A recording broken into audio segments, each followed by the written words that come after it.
আজকের ভিডিওটি গৌতম বুদ্ধের সংক্ষিপ্ত জীবনী সম্পর্কে। আশা করছি নতুন কিছু জানতে এবং জানাতে পারবো আপনাদের। সম্পূর্ণ ভিডিওটি দেখার অনুরোধ রইল এবং ভিডিওটি ভালো লাগলে একটি লাইক ও চ্যানেলটিকে সাবস্ক্রাইব করে দেবেন। মহাত্মা গৌতম বুদ্ধ নেপালের কপিলবাস্তু শাক্য প্রজাতন্ত্রের ক্ষত্রিয় বংশে 563 খ্রিস্টপূর্বাব্দে জন্মগ্রহণ করেন। বুদ্ধের পিতার নাম ছিল শুদ্ধোধন। তিনি হিমালয়ের কাছে অবস্থিত কোশল রাজ্যের রাজা ছিলেন এবং শাক্য বংশের প্রধান ছিলেন। গৌতম বুদ্ধের মাতার নাম মহামায়া। মহারানী মায়াদেবী যখন দেবদহে যাচ্ছিলেন সেই পথে লুম্বিনী জঙ্গলে মহাত্মা বুদ্ধের জন্ম হয়েছিল। শৈশবকালে গৌতম বুদ্ধের নাম ছিল সিদ্ধার্থ। সিদ্ধার্থের জন্মের পর ঋষিদের ডাকা হয়েছিল তার নাম রাখার জন্য।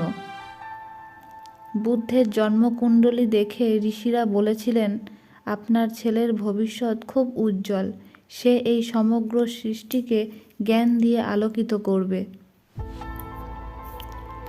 ঋষিরা আরও বলেছিলেন সিদ্ধার্থ যেন কোনো প্রকার কষ্ট বা দুঃখ অনুভব না করেন, অন্যথায় তার মন অশান্ত হয়ে যাবে।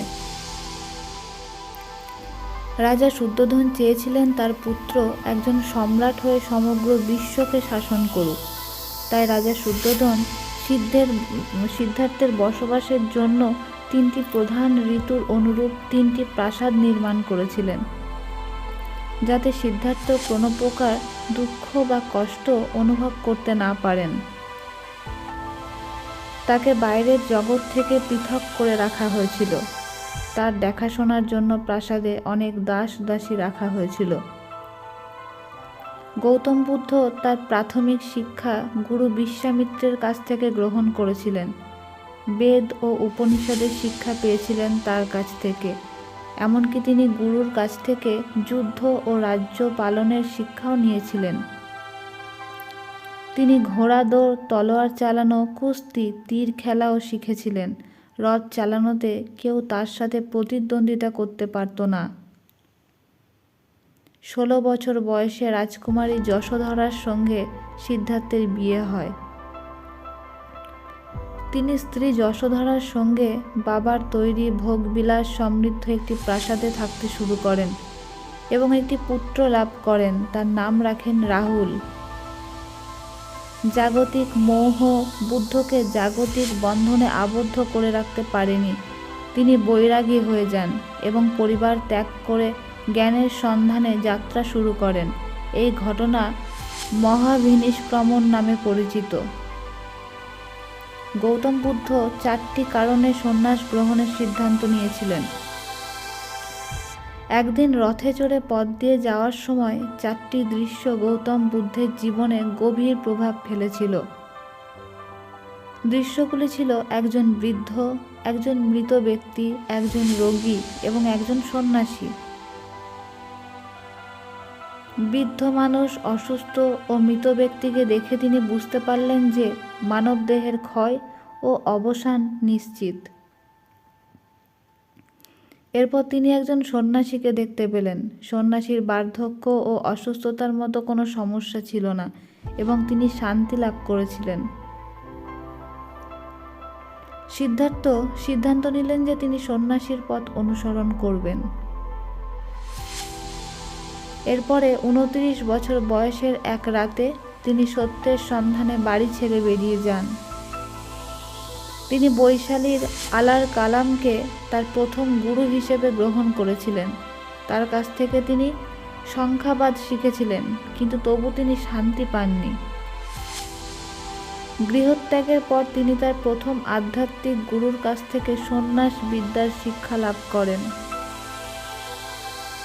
প্রথমে তিনি সামান্য অন্ন ও জল পান করে ধ্যান শুরু করেন।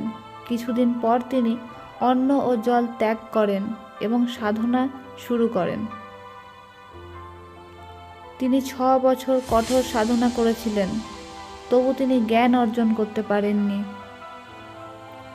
এই সময় তার শরীর জরাজীর্ণ হয়ে পড়ে। তিনি বুঝতে পেরেছিলেন এইভাবে শরীরের অত্যাচার করে তার কিছু লাভ হবে না।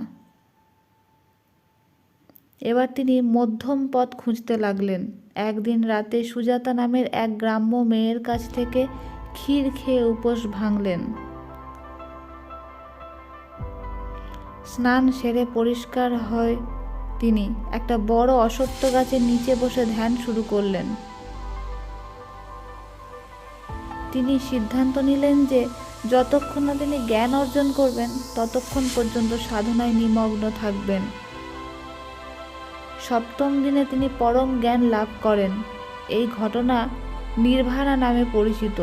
এরপর তিনি সিদ্ধার্থ বুদ্ধ নামে পরিচিত হন। তিনি যে স্থানটিতে জ্ঞান লাভ করেছিলেন সেই স্থান বোধগয়া নামে পরিচিত, যা বর্তমান ভারতের বিহার রাজ্যের গয়া জেলায় অবস্থিত। যে অশ্বত্থ গাছের নিচে তিনি জ্ঞান প্রাপ্ত করেছিলেন সেটাকে বোধি বৃক্ষ বলা হয়।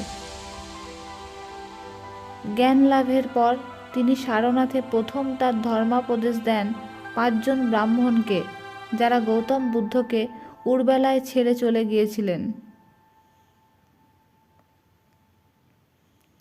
এরপর ওই সকল ব্রাহ্মণগণ তার অনুসারী হয়ে যান। এই ঘটনাকে বিভিন্ন বুদ্ধ গ্রন্থে ধর্মচক্র প্রবর্তন বলা হয়েছে। এই ঘটনার পর বুদ্ধ তার ধর্ম প্রচার শুরু করেন। গৌতম বুদ্ধ 4টি মহৎ সত্যকে তুলে ধরেন, যা আর্য সত্য নামে পরিচিত। এই 4টি আর্য সত্য হল: জগৎ দুঃখময়। মহাত্মা বুদ্ধদেবের মতে মহাবিশ্বের প্রতিটি প্রাণীর দুঃখ আছে। 2. দুঃখের কারণ আছে। বুদ্ধ দুঃখের কারণ হিসেবে আসক্তির কথা বলেছেন। আসক্তির সাথে মিলিত আকাঙ্ক্ষা মানুষকে বারবার জন্ম মৃত্যুর চক্রে ফেলে। মানুষ আসক্তি এবং তার অস্তিত্ব বজায় রাখার জন্য ছটফট করা শুরু করে। এই কারণে মানুষের মনে কখনো শান্তি থাকে না। এটিই দুঃখের কারণ। 3. দুঃখের নিবারণ করা সম্ভব। মানুষ আসক্তি ত্যাগ করে দুঃখ থেকে মুক্তি পেতে পারে। দুঃখের অবসান হলে মানুষ পরমানন্দ লাভ করে। 4. অষ্টাঙ্গিক মার্গ। মহাত্মা বুদ্ধ আসক্তি দমন ও মোক্ষ লাভের জন্য 8টি নীতি বা আদর্শ পালনের কথা বলেছেন। ভগবান বুদ্ধের নির্দেশিত এই 8টি নীতি অষ্টাঙ্গিক মার্গ নামে পরিচিত। সৎ বাক্য, সৎ কর্ম, সৎ চেষ্টা, সৎ জীবিকা, সৎ সংকল্প, সৎ চিন্তা, সৎ দৃষ্টি, সৎ সমাধি। গৌতম বুদ্ধ 483 খ্রিস্টপূর্বাব্দে 80 বছর বয়সে মারা যান। বুদ্ধের দেহত্যাগের ঘটনা মহাপরিনির্বাণ নামে পরিচিত। এই মহাপরিনির্বাণ কথাটির অর্থ হল প্রদীপ নিভে যাওয়া, অর্থাৎ নিজের সমস্ত কাজ এবং জীবন মৃত্যুর সম্পর্ক থেকে মুক্তি। আজকের ভিডিওটি এই পর্যন্তই। আশা রাখি ভিডিওটি ভালো লাগলে একটি লাইক এবং চ্যানেলটি সাবস্ক্রাইব করে দেবেন।